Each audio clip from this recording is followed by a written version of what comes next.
गोर लगै छी। हम समस्त मिथिलावासी के चमचम मैथिली गीत में स्वागत करै छी। आइ हम एगो बेटी विवाह के गीत कहै छी, तो ई गीत अहाँ सब जरूर सुनब, देखब और हमारे चैनल के सब्सक्राइब, वीडियो के लाइक करब। सीता के सकल देखी झांकती जानकारी सी, अब सीता रहली कुमारी गे माई, अब सीता रहली कुमारी गे माई, अब हो वशिष्ठ मुनि दिन गुनाबह, सीता के लगन बड़ उताहुल गे माई, सीता के लगन बड़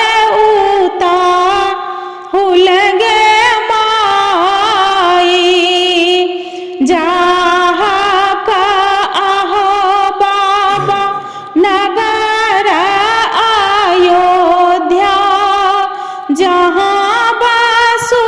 दशरथ राज गे माई, राजा दशरथ जी के चारि बालक छनि, राम लखन दुहि वीर गे माई, राम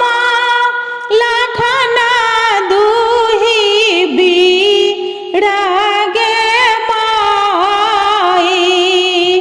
गोड़ बरन देखी जुनी भूलब बाबा, श्याम बरन भगवान गे माई,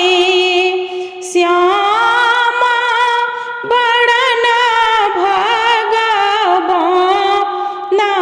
गे माई, जंघिया चढ़ाई बाबा बैसला मंडप पर, करू बाबा सुध